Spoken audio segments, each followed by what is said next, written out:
আমরা ওই ভগবান শ্রীকৃষ্ণকে প্রণাম জানিয়ে এই ২১তম অধ্যায় শুরু করছি। শ্রী ভগবানের বাঙ্ময়ী মূর্তি। বাঙ্ময়ী মানে হচ্ছে ভাষা দিয়ে যার মূর্তি তৈরি করা হয়েছে।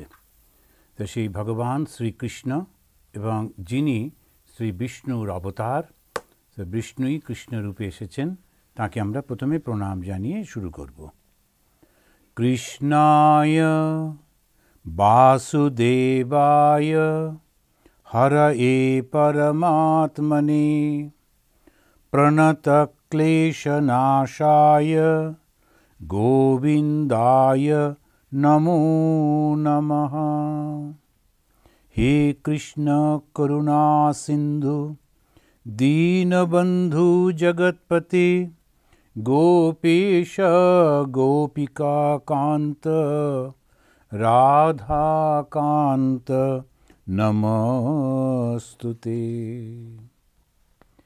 আমরা ২১ মাস, ২১তম মানে হচ্ছে ২১ মাস ধরে আমরা পড়ছি। প্রতি মাসে একবার করে হয় তো সেই কারণে তো আমাদের খুবই সুন্দর এই ভক্তরা আপনাদের ধৈর্য দেখে এবং এই শোনার উৎসাহ দেখে খুব ভালো লাগছে। এবং অনেকেই প্রচুর বাঙালিরা বিভিন্ন জায়গায় দেখেছি এটা খুব শুনছেন, আজকাল চতুর্দিকে শুনছেন। আমাদের আর একটি আপনারা যেমন পাঠান, তেমনিভাবে আমাদের কথামৃত ভবন, এই যে আশ্রমটি আছে ওখানে যে সাধুটি, উনিও ওদের ওয়েবসাইটে দেন, অনেকেই দেখেছি দিচ্ছেন। এই ভাগবতের মধ্যে দিয়ে আমরা অনেক ধর্মের কথা অতি সহজে বুঝতে পারি। ওই জন্য ঠাকুর ভাগবতটা যেখানেই হতো গিয়ে গিয়ে বসতেন এবং শুনতেন। তার কারণে এর মাধ্যমে কেমন সেই ভক্ত কেমন হবে, সাধু কীরকম হবে, ভগবান কাকে বলে, কীরকম সেই কৃষ্ণ, এগুলো খুব সুন্দর করে এখানে বলছেন। তো আমরা এপ্রিল মাস পর্যন্ত করেছি। তো এপ্রিল মাসে আমরা দেখছি যে ওই ১০ম অধ্যায়, প্রথম স্কন্ধ ১০ম অধ্যায়ে আমরা পড়ছিলাম। এই ১০ম অধ্যায়টিতে তিনি এবারে হস্তিনাপুর থেকে দ্বারকায় ফিরে যাচ্ছেন, সেই বর্ণনা হচ্ছে। সেখানে শৌনক মুনি তিনি প্রশ্ন করছিলেন যে তারপরে কি হলো। সুত তখন সেই যুধিষ্ঠির রাজা হিসেবে সফলতার কথা বলছেন। তারপরে পাণ্ডব বংশের একমাত্র উত্তরাধিকারী অভিমন্যু উত্তরার পুত্র পরীক্ষিতের সেই জন্মের কথা বলছেন। যুধিষ্ঠির সেই আনন্দে যাগযজ্ঞ করছেন, প্রজাদেরকে নানান রকমভাবে তিনি দান করছেন। সমস্ত যেহেতু রাজা ভালো হলে দেশের সকলের কল্যাণ হয়, তাই যুধিষ্ঠির খুব ধার্মিক রাজা বলে সমস্ত দেশে এখানেতে সুত বলছেন, বর্ণনা করছেন আদি দৈবিক, আদি ভৌতিক, আধ্যাত্মিক। আমরা জানি এই তিনটি শব্দের অর্থ, অর্থাৎ প্রাকৃতিক দুর্যোগ সেখানে নেই এবং আশেপাশে শত্রুও সেখানে কিছু নেই, আর লোকেরাও নিজেরা খুব আনন্দে রয়েছে, সেই কষ্ট কিছু নেই। তখন তিনি এবারে শ্রীকৃষ্ণ হস্তিনাপুরে ফিরে যাচ্ছেন। তখন ব্যাসদেব একটা শব্দ ব্যবহার করেছেন, সেটা আমরা আগের বারে বলে থেমেছিলাম, সৎসঙ্গাত মুক্ত দুঃসঙ্গ। এখন খুব ভালো মানুষ সে যদি যখন থাকেন তখন তার সঙ্গে থাকতে খুব ভালো লাগে, খুব আনন্দ লাগে।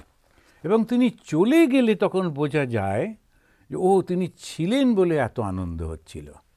আমি আপনাদের বলেছি কিনা জানি না, যখন আমি প্রথম শ্রীমৎ স্বামী বীরেশ্বরানন্দজি মহারাজকে দেখি, তখন আমি এই কলকাতা থেকে গিয়ে দূরে যেতে হবে, পাহাড়ে যেতে হবে সাধু হতে বলে লুকিয়ে লুকিয়ে ওখানে চলে গেছি, আমাদের চেরাপুঞ্জিতে।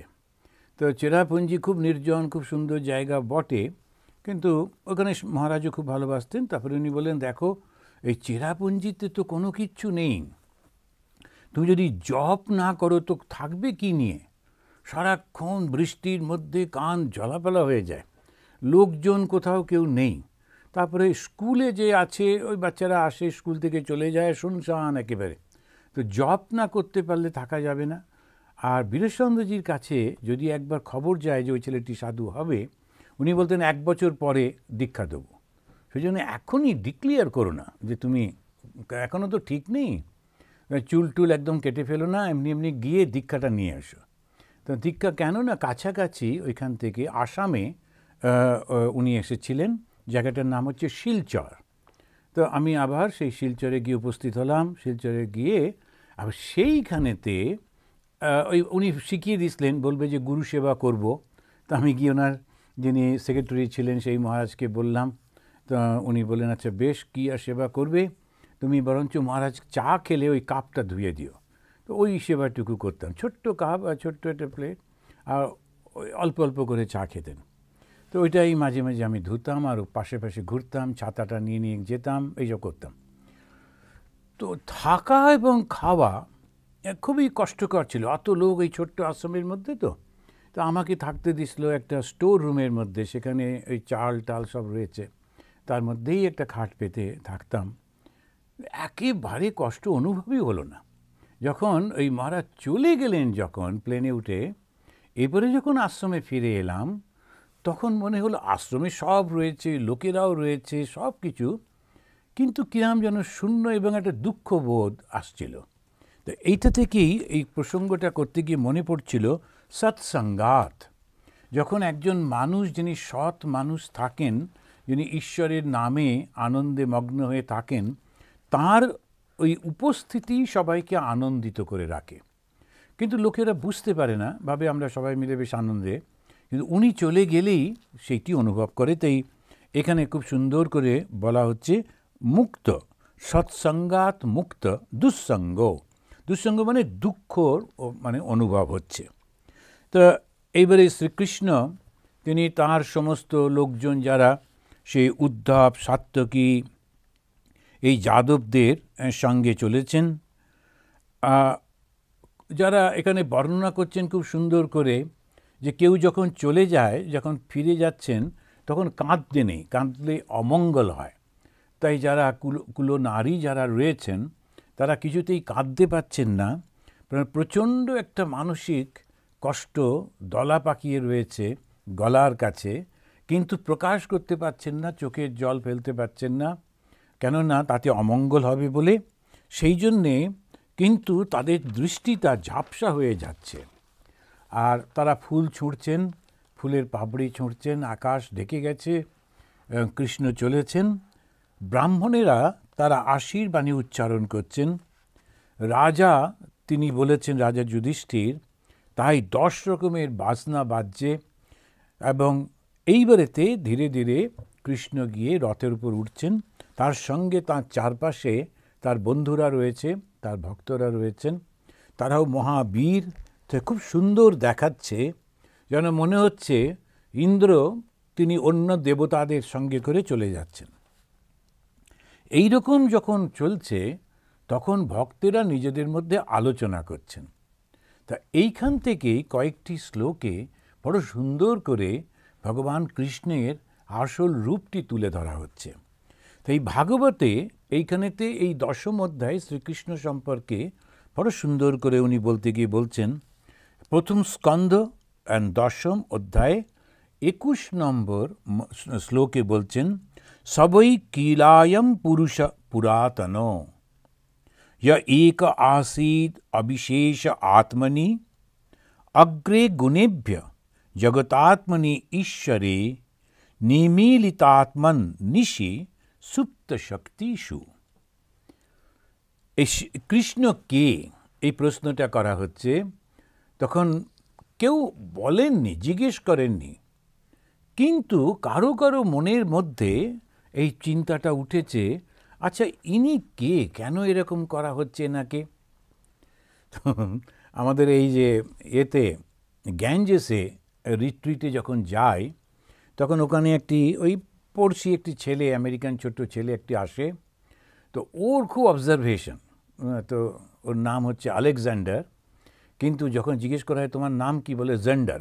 জেন্ডার না, আলেকজান্ডার। তো যাই হোক, তো ও এসে খালি আমার সামনে এসে বসবে। তারপরে ওর প্রশ্ন হচ্ছে, তোমাকে সবাই আলাদা করে চেয়ার দিচ্ছে কেন, অন্যদের তো দেয় না, অন্যরা সবাই নিজে নিজে চেয়ার টেনে টেনে বসছে, তুমি কেন আগে থেকে রিজার্ভ করা থাকে। তোমাকে কেন আলাদা করে খাবার দিচ্ছে? অন্যরা সবাই লাইন দিয়ে খাবার নেয়, তোমাকে। আমি বললাম, তারপর আমি যখন বললাম যে অন্যরা এসে বলল উনি ইনচার্জ, তখন বলছে আমিও ওই চেয়ারটায় বসবো। আমি বললাম 20 বছর পরে এসো, মানে এখন তো হবে না। এখন ওর বয়স বোধহয় 5 বছর। তাই আমি বললাম এখন তো হবে না, 20 বছর পরে এসো। তো ওর খালি জিজ্ঞাসা যে কেন ইনি এলেই সবাই উঠে দাঁড়াচ্ছে, এমনি সবাই ভিড় করে গল্প করছে, আমি গেলেই সবাই দুপাশে সরে যাচ্ছে, ওইটা ওর জিজ্ঞাসা। তেমনি যখন ভগবান কৃষ্ণ তিনি চলে যাচ্ছেন, তখন কারো কারো মনের মধ্যে এই ভাবটা এসেছে, আচ্ছা কেন এনাকে এত সম্মান দেওয়া হচ্ছে, রাজা থেকে শুরু করে সবাই এত সম্মান দিচ্ছেন কেন? তখন আরেকজন তাকে বলছেন, সবই কিলায়ম পুরুষ, এই সেই আদি পুরুষ, পুরুষ পুরাতন। তুমি যে কৃষ্ণকে দেখছো, এই কৃষ্ণ আসলে হচ্ছেন সেই আদি পুরুষ। কেন আদি পুরুষ বলা হয়? পুরুষ মানে হচ্ছে যিনি পুরে অবস্থান করেন। এখন আমাদের ভাষাতে যে পুরুষ নারী এই শব্দ দুটো রয়েছে, আর এটা জেন্ডারকে ভাগ করে, এটা মেল অ্যান্ড ফিমেল, নারী পুরুষ নারী। কিন্তু এখানে এই পুরুষ শব্দটা হচ্ছে যিনি পুরে অবস্থান করেন। তা পুরটা কি? হৃদয়। প্রত্যেকের হৃদয়ের মধ্যে, প্রত্যেকের মনের মধ্যে যিনি থাকেন সেই চৈতন্য, সেই চৈতন্যকেই বলা হচ্ছে ইনি হচ্ছেন সেই পুরাতন এবং তিনি পুরুষ। আর পুরাতন বলা হচ্ছে কেন? কেননা এর চিরন্তন বলে, কবে যে সৃষ্টি হয়েছে, কবে যে শেষ হবে, এ কেউ জানে না। সেজন্যে ইনি হচ্ছেন আদি পুরুষ। সে আদি পুরুষ সম্পর্কে বলতে গিয়ে মানে প্রথম তিনি, এছাড়া আগে কেউ ছিল না। তারপরেই বলছেন ইয়া এক আসিত, ওই পুরুষও বলল তো, বলবার পরেই বলছেন যে ইয়া যিনি এক আসিত, একাই ছিলেন। সৃষ্টির আগে কে ছিলেন? ওই চৈতন্য ছিল, আর তো কিছু ছিল না। অবিশেষ আত্মনি, তিনি আসলে অবিশেষ, তিনি এক এবং অদ্বিতীয় চৈতন্য, তিনি ব্রহ্ম। তা কখনো বলা হয় ব্রহ্ম, কখনো বলা হয় চৈতন্য, কখনো বলা হয় পরমাত্মা, কিন্তু এই একই নির্দেশ করা হচ্ছে। তা কি করে বোঝাবে? তখন মাঝে মাঝে বলে আদি পুরুষ, যিনি প্রথম তিনি রয়েছেন সৃষ্টির আগে। অগ্রে গুণেভ্য, অগ্রে গুণেভ্য মানে হচ্ছে গুণ সত্ত্বরজতম। সত্ত্বরজতম যখন সৃষ্টি হয়নি তখন কে ছিল? যিনি ছিলেন তিনি। সত্ত্বরজতম না হলে আমরা বুঝতে পারি না তো। ভালো মন্দ আর ভালো মন্দ মেশানো, এই তিনটেই আমাদের কনসেপশন, এর বেশি আমরা যেতে পারি না। যতই আমরা সায়েন্সে যা করি না কেন, সায়েন্স দিয়ে কখনো ভগবানকে বোঝানো যাবে না। যতই যে যা বলুক, সায়েন্স অ্যান্ড রিলিজিয়ান নানা রকম সব লেকচার টেকচার হয়, কিন্তু ব্যাপারটা সম্পূর্ণ অন্য। সায়েন্স যেটা, বিজ্ঞান যেটা বোঝায়, সেটা হচ্ছে 5টা ইন্দ্রিয় দিয়ে যেটা আমরা বুঝতে পারি। পঞ্চ ইন্দ্রিয়, চক্ষু, কর্ণ, নাসিকা, জিহ্বা, ত্বক, এইটা দিয়ে যেটা বুঝতে পারি। বর্তমান যুগে ওই ইন্দ্রিয়গুলোকে খুব শক্তিশালী করা হয়েছে মেশিনের মাধ্যমে। আগে চোখ দিয়ে আমরা খানিকটা ডিস্টেন্স দেখতে পেতাম, এখন মেশিনের মাধ্যমে একদম অনেক দূর আকাশের মধ্যে দেখতে পাই, মহাকাশ দেখতে পাই, সব ঠিক আছে, টেলিস্কোপ ব্যবহার করে। কিন্তু বাইরের জগৎটা সম্পর্কে ধারণা হলেও অন্তরটা দেখতে পাই না তো। মেশিন দিয়ে তোর অন্তর বোঝা যায় না। সেই জন্যে এই কিছুতেই এইটাকে বুঝতে পারা যায় না। ইয়া এক আসি, যিনি একাই ছিলেন, অবিশেষ, তার আর কোনো বিশেষ ছিল না। যখন দুজন থাকে তখন একটা নাম দিতে হয়, তখন একটা গুণ দিতে হয়, তখন একটা বর্ণনা দিতে হয়। যখন দুজন দাঁড়িয়ে আছে তখন বলতে ওই যে ফর্সা মতো ও, কিংবা ওই যে একটু স্বাস্থ্যবান ও, ওই যে লম্বা মতো ও, এইরকম আমরা একটা বিশেষ দিই। কিন্তু যিনি একাই রয়েছেন তাকে আর বিশেষ দেব কী করে? তো এই আপনারা তো নিশ্চয়ই শুনেছেন, এই ভাগবত পড়াতে গিয়ে, তারপরে আমাদের উদ্ধব গীতাতে যখন প্রথম সেই বিষ্ণু হংসরূপে এলেন, এবং এই 4 ভাই প্রশ্ন করছিল আপনি কে? উনি ওদেরকে বলতেন, এই তোমরা এত পড়াশুনো করেছো আর এই বুদ্ধি হলো? আমি ছাড়া তো জগতে কেউ নেই, তুমি আমাকে বিশেষ করছো কিভাবে? যে আপনি কে, তার মানে আরও কাউকে কি তুমি চেনো? আর তো কেউ নেই, আমিই তো রয়েছি, সুতরাং তুমি কি করে এই প্রশ্নটা করতে পারো? এটা দার্শনিকভাবে তারপরে উত্তর দিচ্ছেন অবিশেষ, আর কেউ নেই, ইনি সেই পরমাত্মা। তারপরে অগ্রে গুণেভ্য, মানে সৃষ্টির আগে সচ্চিদানন্দ রূপে আর প্রলয়কালে অন্তর্যামী রূপে তিনি ছিলেন। অগ্রে গুণেভ্য জগদাত্মনি ঈশ্বরে নিমিলিতাত্মনিশি সুপ্ত শক্তিষু, নিজেকে তিনি লীন করে রেখেছিলেন, কিসে? স্বস্বরূপে অবস্থান করছিলেন। তিনিই কিন্তু এই কৃষ্ণ। তো কৃষ্ণ কে? এই প্রশ্নটা যখন মনে আসছে তখন প্রথম ওইটা উত্তর দিতে গিয়ে বলছেন 21 নম্বর শ্লোকে 10ম অধ্যায়ের প্রথম স্কন্ধ 10ম অধ্যায় এবং 21 নম্বর শ্লোকেই বলছেন, ইনি সেই আদি পুরুষ যিনি সৃষ্টির আগে এক এবং অদ্বিতীয় সচ্চিদানন্দ রূপে থাকেন, আর প্রলয়কালে যিনি সমস্ত শক্তি লুপ্ত হয়ে গেলে জগতের আত্মা জীবের মধ্যে লীন থাকলে স্বস্বরূপে অবস্থান করেন। তিনি এখন আমাদের সামনে শ্রীকৃষ্ণ রূপে। এখানে ওই সৃষ্টির রহস্যটা বোঝাচ্ছেন, আরও পরিষ্কার করে বলবেন। এখন আমাদের সমস্ত দর্শনটা দাঁড়িয়ে আছে এই প্রশ্নটার উপর, জগতের স্রষ্টাটা কে? জগৎটাকে কী করে তিনি সৃষ্টি করেছেন? আর জগতের সঙ্গে জগতের স্রষ্টার সম্পর্কটা কী? এইটা নিয়েই বারবার আলোচনা বিভিন্ন জন বিভিন্নভাবে চেষ্টা করে চলেছে। বিজ্ঞান, যেটা বিজ্ঞান বলতে আমরা জাগতিক বিজ্ঞান যেটা বলি, ওর কিন্তু অতটা দায়িত্ব নেই। ও শুধু বলে জগৎটা কিভাবে সৃষ্টি হলো। এখন দুটো জিনিস দেখা যায়, একটা হচ্ছে ম্যাটার আর একটা হচ্ছে কনসিয়াসনেস। এখন ম্যাটারটা কিভাবে হলো বলা যেতে পারে, কিন্তু ওর মধ্যে কনসিয়াসনেস ঢুকলো কী করে, ওইটা আবার একটুখানি নানান রকম একটু এদিক ওদিক করে বলতে হয়।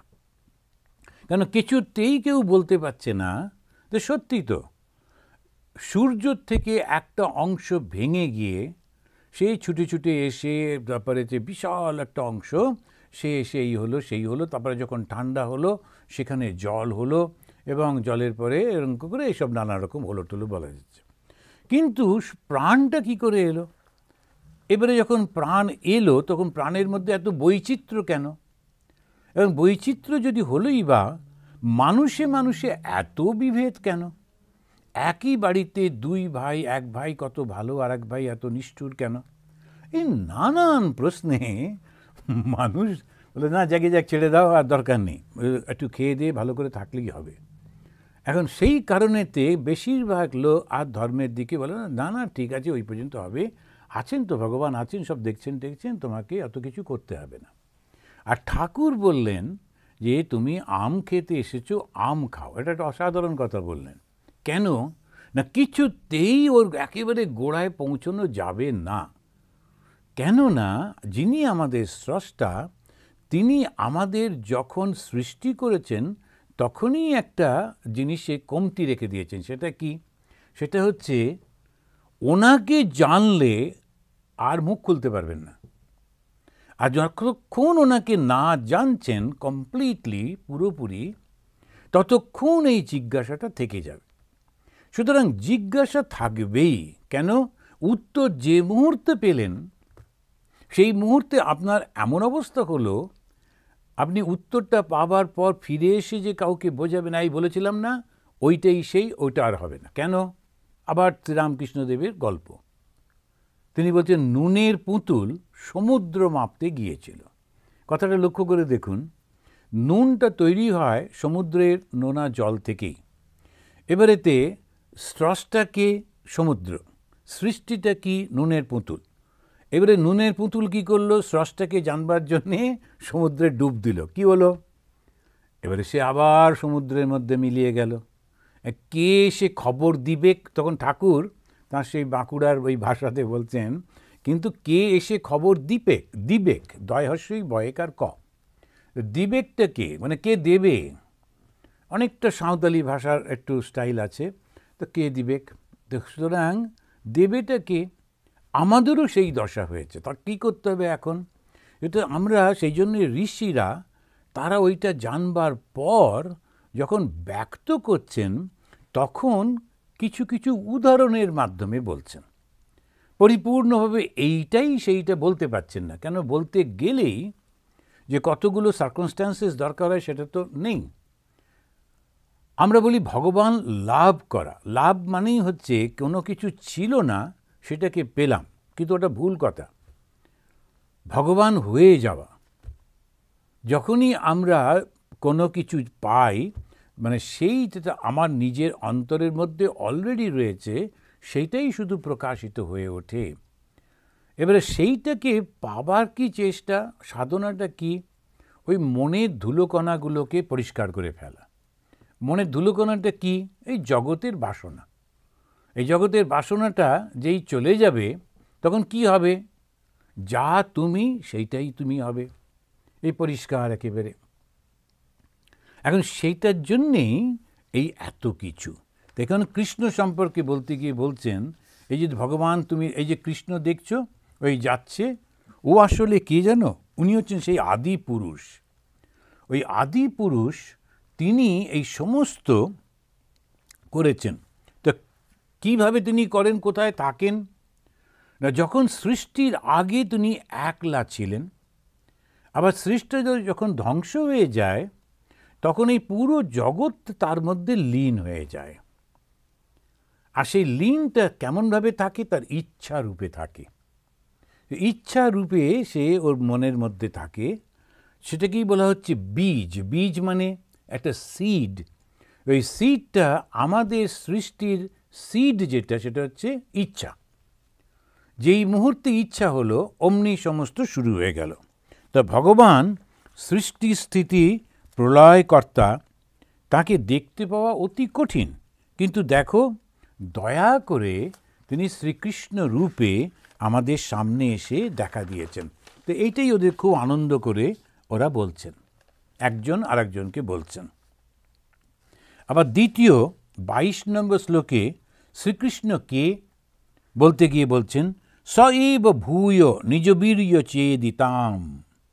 আর সেই একই সেই ভগবান বারংবার নিজের মায়ার শক্তির দ্বারা নিজ বীর্য চেদিতাম, সে নিজের শক্তির দ্বারা, এই শক্তিটা কিসের শক্তি, মায়া শক্তি।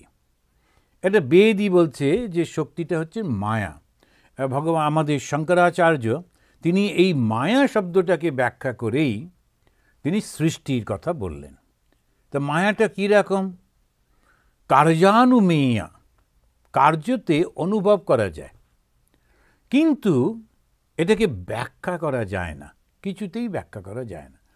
কার্যের মাধ্যমে এটা বুঝতে পারা যায়, কিন্তু ব্যাখ্যা করা যায় না। কিন্তু অদ্ভুত একটা অবস্থা এই মায়া।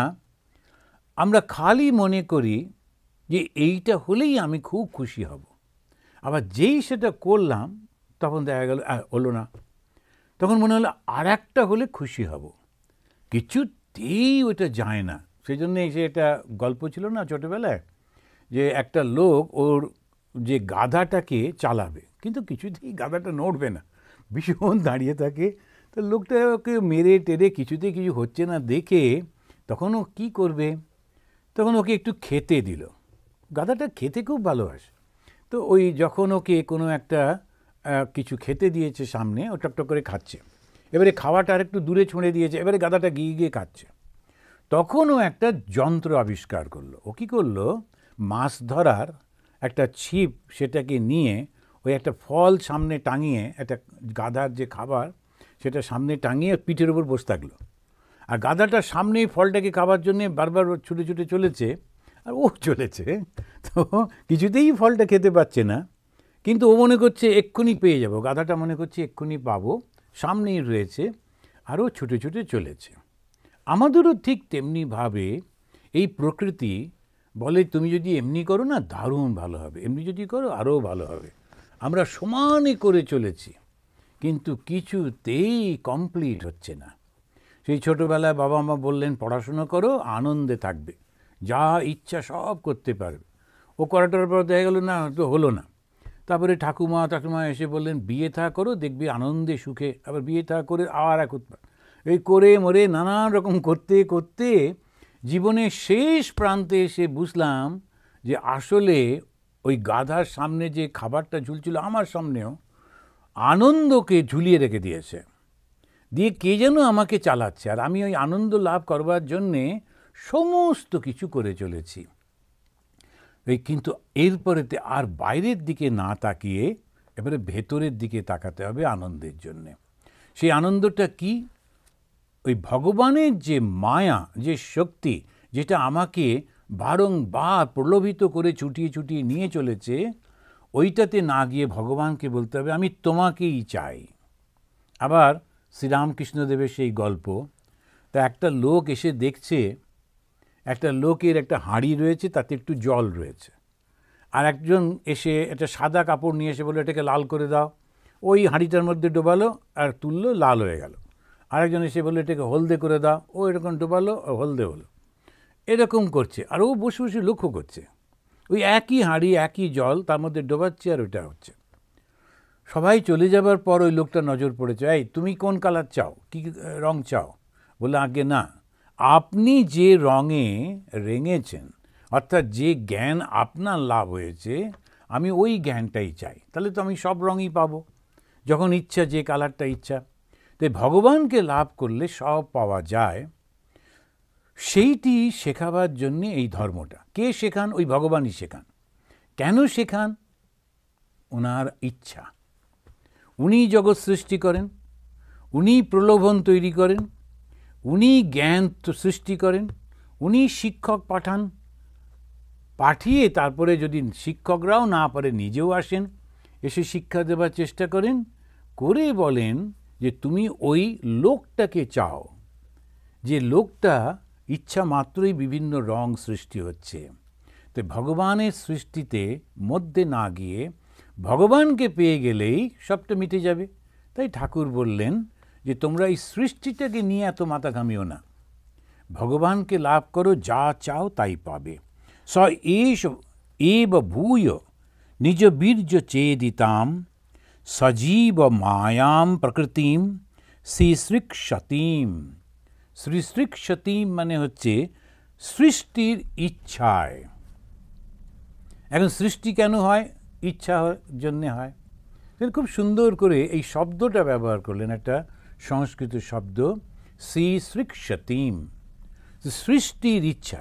এবারে যদি প্রশ্ন করা হয় যে এই ইচ্ছাটা কেন হলো, না হলে তো উৎপাত ছিল না, না, এখন ভগবানের ইচ্ছা হলো বলে সৃষ্টি হলো, সৃষ্টি হলে বলে আমরা হলাম, আমরা হবার পরে এই সব হলো। এই নানান উৎপাতের মধ্যে কেন ভগবান করতে গেলেন? তখন ওই ঠাকুর বলছেন সেই প্রশ্ন করা যাবে না, ওনার ইচ্ছা হয়েছে, উনি ওইভাবে খেলবেন। তো একজন বলছে ওনার তো ইচ্ছা, উনি খেলছেন, আমাদের যে প্রাণ যায়। তখন ঠাকুর বলছেন তুমি কে? এটা খুব অসাধারণ প্রশ্ন, একদম বেদান্ত। হু অ্যাম আই? তো এই যে হু অ্যাম আই, এটা করতে গিয়ে দেখা যাবে আমি কিন্তু সেই ভগবান, যে ভগবান সৃষ্টি করেছেন তিনিই তো আমি। এটাই ওনাকে বলছেন অনাম রূপাত্মনি রূপ নামনি বিধিবৎ সমান অনুসার শাস্ত্রকৃত। এটা বলতে গিয়ে বলছেন সজীব মায়ায়াম, নিজের অংশ যে জীবকে, জীবটাকে নিজেরই অংশ, কিন্তু এই অংশকে প্রকৃতি মানে শক্তির সাহায্যে সৃষ্টি করলেন। অনাম রূপ আত্মনি, অর্থাৎ প্রলয়ের সময় নাম আর রূপ ধ্বংস হলে, নাম আর রূপ মানে কেন বললেন? নাম আর রূপ মানে জগৎ। জগৎটা, পুরো জগৎটা শুধু দুটো মাত্র। এই জন্যে সংস্কৃতে ওই আমাদের পণ্ডিত মশাই শেখাতেন, স্বামীজি যিনি সংস্কৃত শেখাতেন, তো উনি বলতেন সংস্কৃত পণ্ডিতরা যদি একটা শব্দ কমাতে পারে সেন্টেন্স থেকে, পুত্র লাভের আনন্দ অনুভব করত। একটা শব্দ দিয়ে ওরা অনেকটা অর্থ বলবে, অত বেশি করতে চায় না, ব্যাখ্যা করতে চায় না। যেখানে বলছেন অনাম রূপ আত্মনি, আর নাম এবং রূপ যখন থাকে না, অ মানে নেগেটিভ, নাম আর রূপ, নাম আর রূপ মানে জগৎ। এবারে যদি আমরা লক্ষ্য করে দেখি, এই জগতে এমন একটা কিছু নেই যার নাম নেই আর রূপ নেই। এখন যখন আমরা বলবার চেষ্টা করছি যে আমেরিকার যেখান থেকে সমস্ত কিছু গভর্ন হয় সেটা হচ্ছে হোয়াইট হাউস। এখন হোয়াইট হাউসটা বলার সঙ্গে সঙ্গে আমরা কিন্তু মোটেই ওই হোয়াইট হাউসটাকে নিয়ে মাথা ঘামাচ্ছি না। ওই বাড়িটার সাদা রং, তো কত বাড়ির সাদা রং আছে, ওইরকম ধরনের কিছু গোল গোল বারান্দা অনেকের আছে, কিন্তু হোয়াইট হাউস নাম আর রূপ, কত লোক যাচ্ছে গিয়ে ক্যামেরায় ছবি তুলছে, এই করছে ওই করছে, প্রতিদিন শত শত লোক যাচ্ছে কি না ওই বাড়িটার সামনে ছবি তুলছে। কেন? ওই বাড়িটা থেকেই সারা পৃথিবী জুড়ে নানান ক্রিয়াকর্ম চলছে। শক্তির উৎস হচ্ছে ওইটা, শাসনের উৎস হচ্ছে ওইটা। সেই জন্যে নাম আর রূপ ওটাই জগৎ। তেমনিভাবে যেই একটা নাম আর একটা রূপের কল্পনা করা হলো, অমনি আমরা একটা এখন বলা হচ্ছে প্রেসিডেন্ট অফ ইন্ডিয়া, যেই বলা হলো একটা নাম আর রূপ চোখের সামনে ভেসে উঠল। আর যদি তা না হয় আমরা বুঝতেই পারবো না। যখনই বলা হলো আমার নাতি, প্রথমেই ভেসে উঠল ছোট্ট একটা বাচ্চা। বলুন না, নাতি এখন অত ছোট নেই, সে এখন চাকরি বাকরি করছে। কিন্তু নাতি মানেই একটা ছোট বাচ্চা এবং ছেলে, এরকম এরকম করে আমাদের একটা কল্পনার মধ্যে থাকে। তো একটা নামের সঙ্গে একটা রূপ একেবারে অ্যাসোসিয়েটেড হয়ে যায়। আর লক্ষ্য করে দেখবেন, যারা কবি হয় তাদের এক ধরনের পোশাক হয়, বিশেষ করে আমাদের দেশে। যে একটা কবি হলো, অমনি একটু খোঁচা খোঁচা দাড়ি বা একটু লম্বা দাড়ি, কাঁধে একটা ঝোলা, তোমার মধ্যে দুটো পেন আর একটা বই রয়েছে বা একটা খাতা, কেন উস্কো খুস্কো চুল, চশমাটা অনেক দিন পরিষ্কার করেনি, কীরকম একটা লোক, তো কী না কবি। এখন সেইটা আমাদের কবি বা আর্টিস্ট মনে হলে এরকম একটা চেহারাটা ভেসে ওঠে। এবার যেই সন্ন্যাসী মনে হলো, অমনি একটা চেহারা ভেসে উঠল। যখন আমরা ডাক্তার মনে করছি বা এরকম, সঙ্গে সঙ্গে একটা চেহারা ভেসে ওঠে। কেন? ওর লোকটাকে দেখিনি, কিন্তু ওই যে নাম আর রূপটার সঙ্গে এমন অ্যাসোসিয়েটেড হয়ে গেছে, সেই জন্য আমরা সঙ্গে সঙ্গে বুঝতে পারি এটা এইরকম হবে। কিন্তু যখন সৃষ্টি হয়নি, যখন নাম আর রূপটা হয়নি, তখন কীরকম ছিল? তখনও বলছেন ইচ্ছা আকারে ছিল। এইরকমভাবে একটা ইচ্ছা, সেই ইচ্ছাটা ওর মনের মধ্যে রয়েছে। সজীব মায়াম প্রকৃতিম শিশিক্ষতিম, তো তিনি সৃষ্টি করবার জন্যে ওই সৃষ্টির ইচ্ছাতে ওই জীবের মধ্যে জীবকে নিজের শক্তি দিয়ে, শক্তিটা কি? ওই মায়া শক্তি। মায়া শক্তিটা কি? সত্য রজ তম, এই তিনটে গুণ দিয়ে কাজ হচ্ছে। আর দুটো শক্তি আছে, একটা হচ্ছে ঢেকে ফেলা, যে সত্য জিনিসটাকে ঢেকে ফেলছে, আর ওই ঢেকে ফেলার উপর আর একটা কিছু চাপিয়ে দিচ্ছে, এটা হচ্ছে মায়ার কাজ। এই শরীরটা যখন আমরা ডাক্তারি পড়তে যাই, তখন দেখেছি শরীরের মধ্যে মেন যেটা স্ট্রাকচার, সেটা ভয়ঙ্কর দেখতে। সেটা একটা যখন স্কেলিটন, এটা ভয়ঙ্কর দেখতে। কিন্তু কীভাবে যেন ওর উপর একটু মাংস প্রলেপ দেয়, বেশ আটকে থাকে, তারপরে তো একটু ওর মধ্যে দিয়েই নানা রকম সরু মোটা নানা রকমের পাইপগুলো দিয়ে দেয়, যেগুলোকে আমরা ভেন বলি, দিয়ে টিয়ে তখন একটা মেশিন বসিয়ে দেয়, সেটা একটা ব্লাডটা পাম্প করে চলেছে, করে টোরে ওর উপরে সুন্দর করে একটা চামড়া বসিয়ে দেয়। আর এই চামড়াটা নিয়েই গোলমাল। যদি একটু সাদা হলো বেশ ভালো, আর যদি কালো হলো একটু গোলমালে পড়ে গেলাম। এই নানান রকমের সমস্যা। কিন্তু যদি আমরা লক্ষ্য করে দেখি আছেটা কি? কিছুই নেই। কিন্তু তবু এই শরীর নিয়ে হই হই, কত রকম কত কি চলছে। কোনো ধনী লোক, তার স্ত্রী নাকি প্রতিদিন 2 লক্ষ টাকা খরচা করেন শরীরটা ঠিক রাখার জন্য। নানান রকমের সব খাচ্ছেন, এক্সারসাইজ করছেন, সাবান টাবান মাখছেন টাকছেন, আবার ওর শরীরটা যাতে ভালো হয় তার জন্য রিসার্চ চলছে, সে রিসার্চের আবার টাকা পাচ্ছে, ওরা এই করে নানা রকম চলছে। কিন্তু ব্যাপারটা যদি লক্ষ্য করা যায়, এক হাড়ের ওপরে কে যেন একটা সুন্দর করে মাংসটাকে বসিয়েছে, ওটা বেশ কায়দা করে বসায়, বেশ আটকে থাকে, এখন তার উপরে চামড়াটা দেয়, কিন্তু বুড়ো বয়সে আবার ওটা লুজ হতে থাকে, সে আর এক উৎপাত। তখন সেটার জন্যে নানান রকম চলছে। তো এই যে সৃষ্টিতে হচ্ছে, এই সৃষ্টির মধ্যে এই এক কিছু করে টোরে কিন্তু আসল জিনিসটা আমরা হারিয়ে ফেলি। সেটা কি? ওই বাইরে চাকচিক্য দেখতে গিয়ে, নাম আর রূপটা দেখতে গিয়ে ভুলে যাই ভেতরে প্রাণটা যদি না থাকে, ওই সুন্দর রূপটাও কোনো কাজে লাগবে না। তো মাদাম তুসো, তার ওখানে সুন্দর সুন্দর মূর্তিগুলো রয়েছে, মোমের তৈরি মূর্তি, দেখতে অসাধারণ, একেবারে অরিজিনালের মতো, কিন্তু ওই মূর্তি সেগুলো আসলে সত্যি নয়। কেন না? ওর মধ্যে প্রাণটা নেই যে। আবার ওই প্রাণটাই যেই ঢুকলো অমনি সব কিছু সুন্দর হয়ে গেল। তো এই প্রাণটাকে, ওটাই কিন্তু ঈশ্বর। ওই যে চৈতন্য বলা হচ্ছে, সেই চৈতন্যটাই কিন্তু ঈশ্বর। তবু আমরা ঈশ্বর হই না কেন? তখন বলা হচ্ছে আসলে কি জানো, ওইটার উপরে যে চৈতন্যটা, যেটা তোমাকে ক্রিয়া করাচ্ছে, সেটা একটা রিফ্লেক্টেড থিং, অরিজিনাল নয়। তোমাকে যেতে হবে অরিজিনালের কাছে। তখন এই উদাহরণ দিচ্ছেন, ঠাকুরও বলেছেন, অনেক জায়গায় বলেছে যে জলের উপরে অনেকগুলো 100টা মাটির ঘড়া জল ভর্তি, এবং তার প্রত্যেকটার উপরেই কিন্তু সূর্যের প্রতিফলন হচ্ছে, এবং প্রত্যেকটা সূর্যে চকচক করছে, জলে তাকানো যাচ্ছে না এত জোর, এবং সূর্যের প্রতিফলনের জন্য জলটাও গরম হয়ে যাচ্ছে। তো এফেক্টটা এবং দর্শনটা দেখতে একই রকম, কিন্তু তবু ওটা আলাদা। আবার যখন আয়নার উপরে সূর্যের প্রতিফলন হয়, তখন সেটা কত আলো দিচ্ছে, কিন্তু তবু ওটা আসল নয়। তো আসলটাকে খুঁজতে হবে। তখন সেইটাই হচ্ছেন, যখন এবারে ভেঙে গেল হাঁড়িটা, তখন প্রলয় হয়ে গেল। প্রলয় হলে কি হলো? অ্যাকচুয়াল যিনি, যে সূর্য, তার মধ্যে ওটা চলে গেল, তিনি তো আর হারিয়ে গেলেন না। তো শ্রীকৃষ্ণ কে? উনি হচ্ছেন সেই সৃষ্টিকর্তা, যিনি সৃষ্টি করলেন মায়ার মাধ্যমে। মায়াটা কি?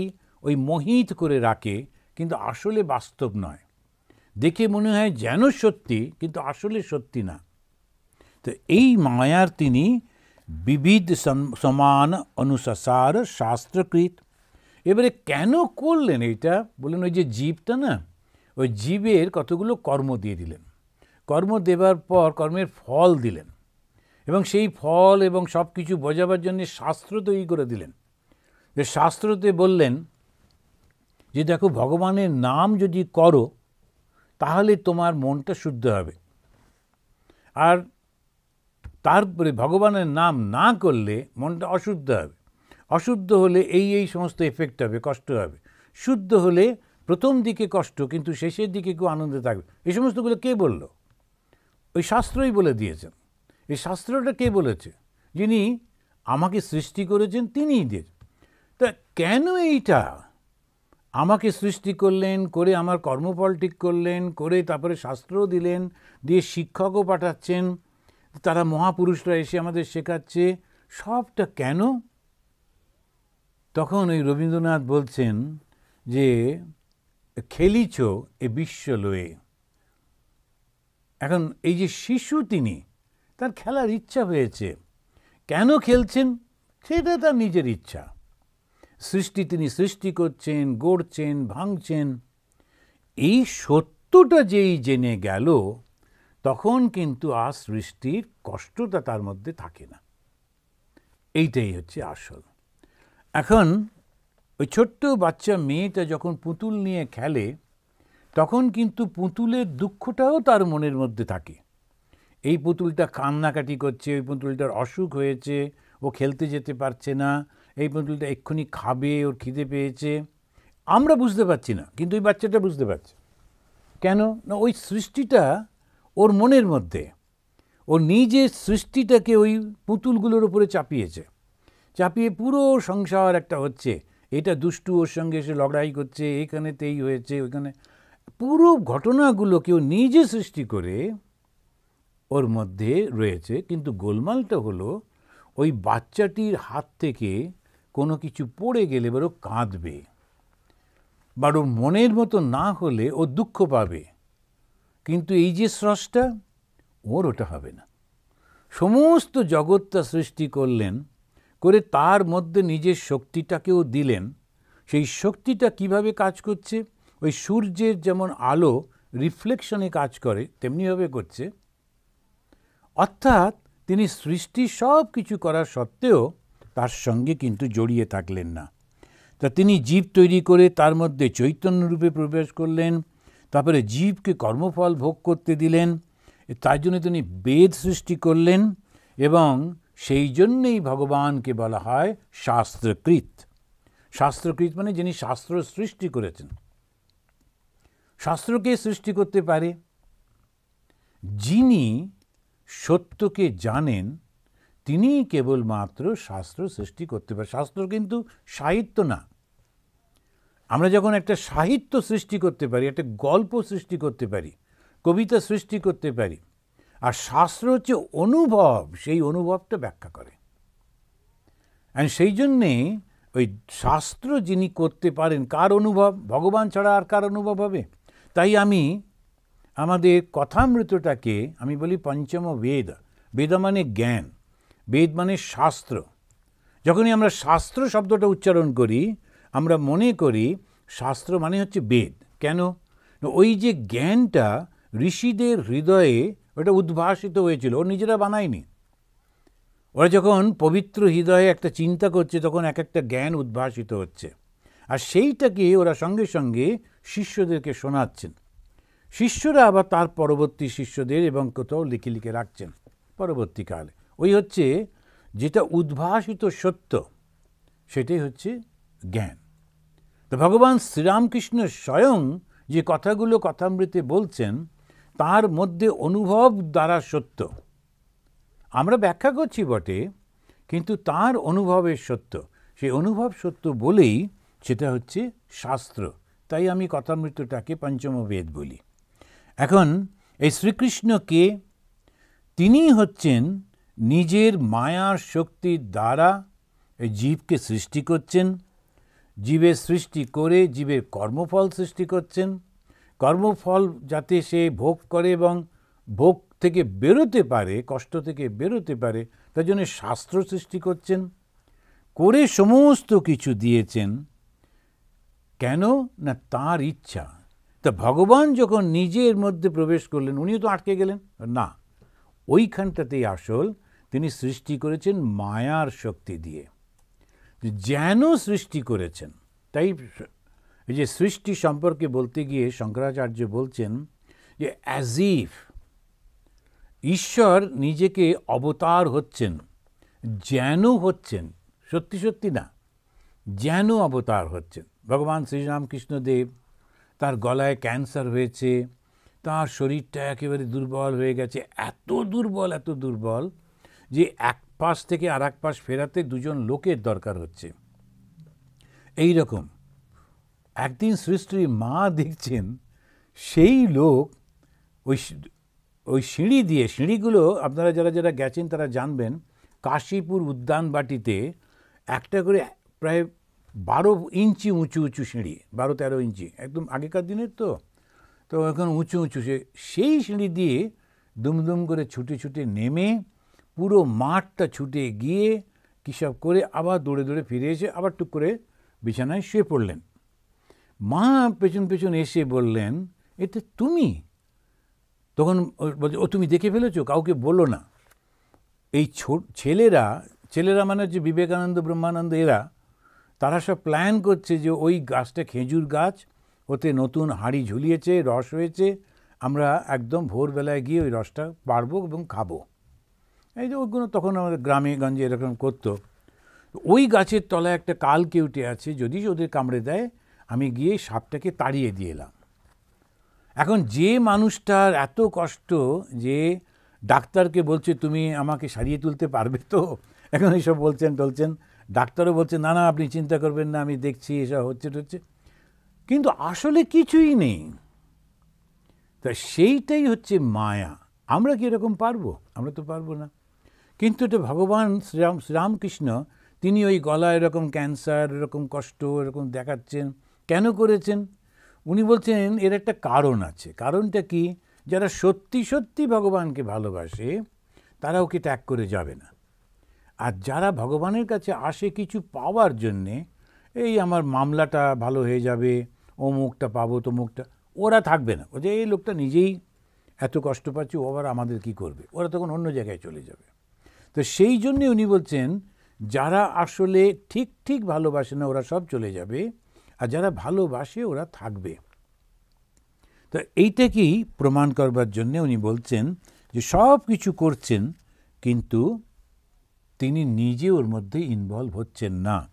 শ্রীকৃষ্ণকে 23 নম্বর শ্লোকে তিনি বলছেন, সবা অয়ম যৎ পদমাত্র সূরয়ো জিতেন্দ্রিয় নির্জিত মাতরিষ্বন পশ্যন্তি ভক্তা উৎকলিতম অয়ম আত্মনা ননু এষ সত্যম পরিমাষ্টুম অর্হতি। ননু এষ সত্যম, ননু মানে সত্যি সত্যি বলছি। এই ননু শব্দটার অর্থ হচ্ছে আমি একদম প্রতিজ্ঞা করে বলছি। তা এইখানে যিনি ব্যাখ্যা করছেন তিনি ওই সমস্ত কিছু দেখে এসে সেই শ্রুত তিনি ব্যাখ্যা করছেন, বলছেন যে তার মধ্যে এই ব্যাখ্যার মধ্যে আছে যে এই লোকগুলো এই ধরনের কথা বলছে।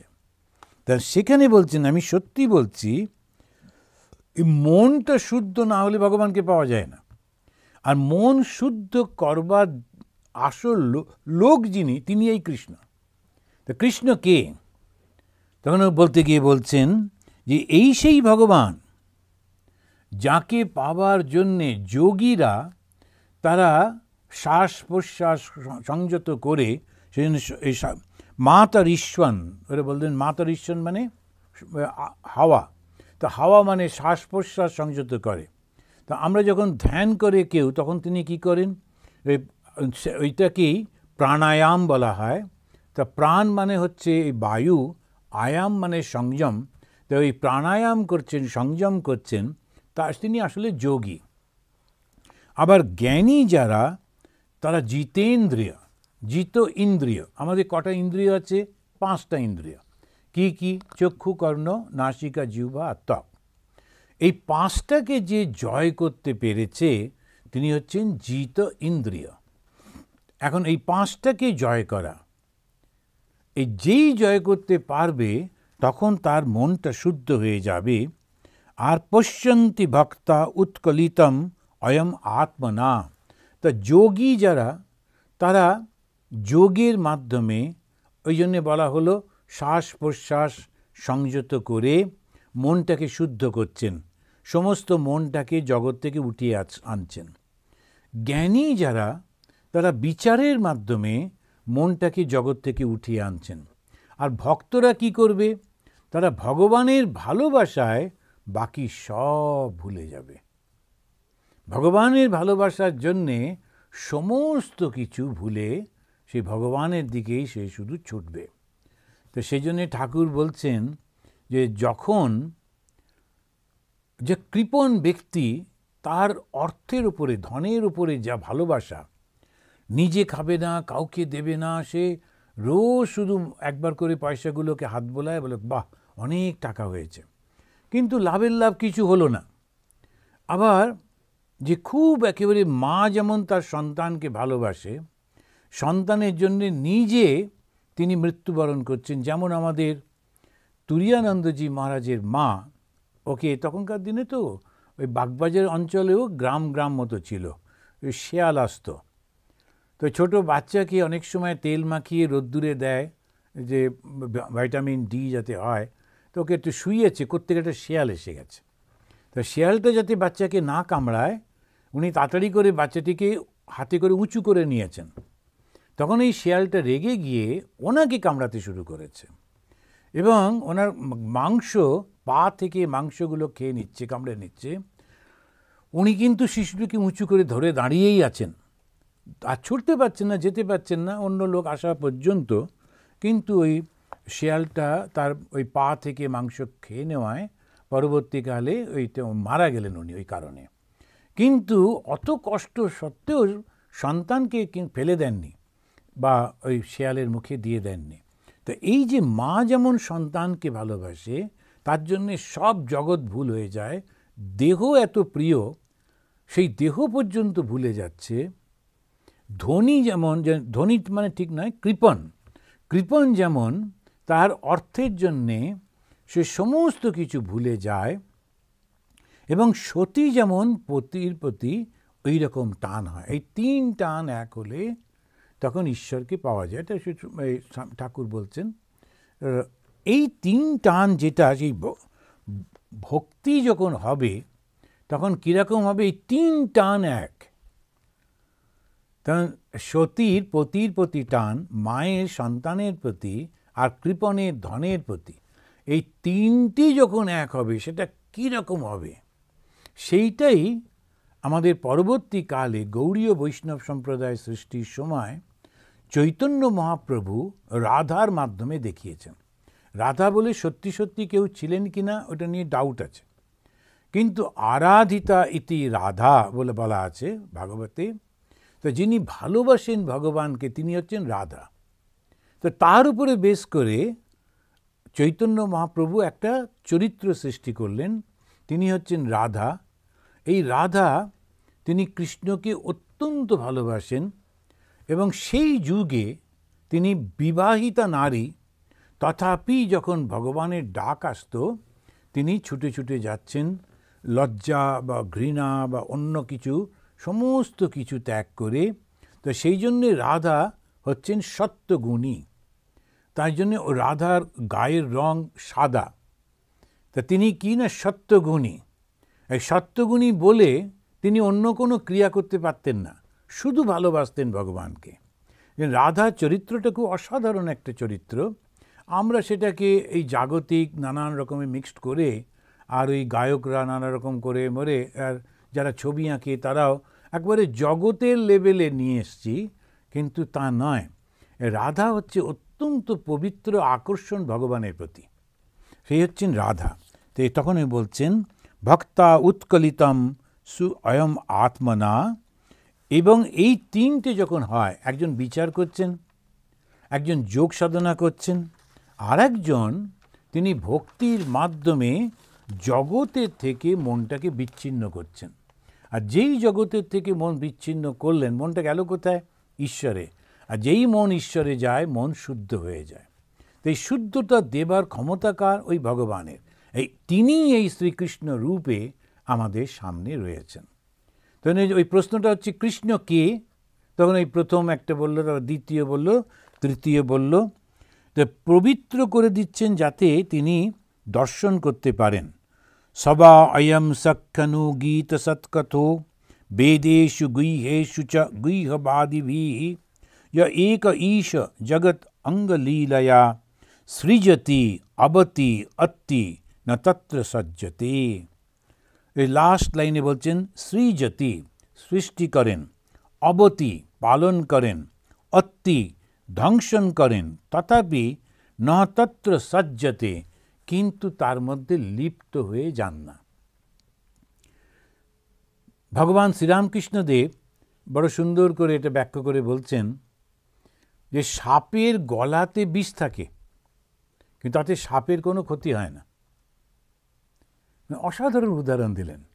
এখন প্রত্যেকটি ধর্ম যদি আপনারা লক্ষ্য করে দেখেন, যে সবাই বলছে ভগবান অত্যন্ত ভালো, যা কিছু ভালো সব ভগবান থেকে এসছে। তাহলে খারাপটা কোত্থেকে এলো? এই যে রাগ, এই যে ক্রোধ, এই যে হিংসা, এই সমস্ত লোলুপতা, এসব কোত্থেকে এলো? তাহলে আর একটা কিছু ভাবতে হয়। তখন ওরা একটু বললো হ্যাঁ একটা শয়তান বলে। আর শয়তানটা কোত্থেকে এলো? না ভগবান মানুষ আর মানবী সৃষ্টি করলেন, করে একটা সুন্দর বাগানে ওদেরকে বললেন তোমরা এখানে থাকো, আমি একটু ঘুরে আসছি। সেই সময় শয়তান এসে ওদেরকে ফল খাইয়ে দিল। আর শয়তানটা কোত্থেকে এলো? ফলই বা কোত্থেকে এলো? ভগবান ছাড়া তো আর কিছু ছিল না। এই প্রশ্নটার উত্তর ওরা দিতে পারে না। সেই জন্য জিজ্ঞাসা করলেই বলে একদম জিজ্ঞাসা করবে না, তখন আগুনে পুড়িয়ে দেবো। মিডিয়েবল এজে যখনই প্রশ্ন করা কেউ করতো তখন ওরা খুব ইজিলি ওদেরকে আগুনে পুড়িয়ে টুড়িয়ে দিত, দিয়ে এরকমভাবে সৃষ্টি হলো। এখন যখন প্রশ্ন হচ্ছে আর উত্তর দিতে না পারায় এখন ওরা খুব মুশকিলে পড়ে গেছে। এই উত্তরকে দেয় বেদান্ত। কিভাবে বলে? বলে আরে ভালো মন্দ দুটোই ওনার মধ্যেই রয়েছে। তখন সেইটাকে আরও সুন্দর করে ব্যাখ্যা করে ঠাকুর শ্রীরামকৃষ্ণদেব বললেন, সাপের গলাতেই বিষ থাকে বটে, কিন্তু সাপের কোনো ক্ষতি হয় না। কেন ক্ষতি হয় না?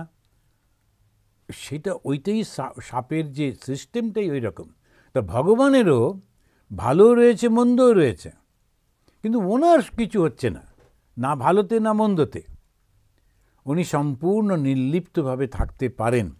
এই যে কৃষ্ণকে দেখছ, ওই হচ্ছেন তিনি, সৃষ্টি করছেন, পালন করছেন, আবার তিনি নিজের মধ্যে সবটাকে ফিরিয়ে নিচ্ছেন। অ্যান্ড সেইটাকেই বলা হচ্ছে শ্রীকৃষ্ণ। আমরা আজকে এইখানে থামব, কেননা আমাদের 7টার সময় আমাদের প্রেয়ার শুরু হয়। তো আজকে এখানে থেমে এর পরের মাসে আমরা এই অংশটা থেকেই শুরু করব। তারপরে যেখানে যেখানে আর এরপরে কিছু শ্লোক আছে যেগুলো একটু স্কিপ করব, তার কারণ হচ্ছে সেখানেতে কিছু ব্যাখ্যা রয়েছে যে কৃষ্ণ যখন ফিরলেন তখন উৎসব হচ্ছে ইত্যাদি ইত্যাদি, ওগুলো আর দরকার নেই। আমরা গিয়ে আবার যেখানে কিছু আমাদের শেখবার শাস্ত্রর মতো রয়েছে সেটা আমরা দেখব। তাহলে আজকে আমরা এখানে শেষ করে আমরা শান্তি বলে শেষ করব। ওম শান্তি শান্তি শান্তি। হরি ওম তৎসৎ।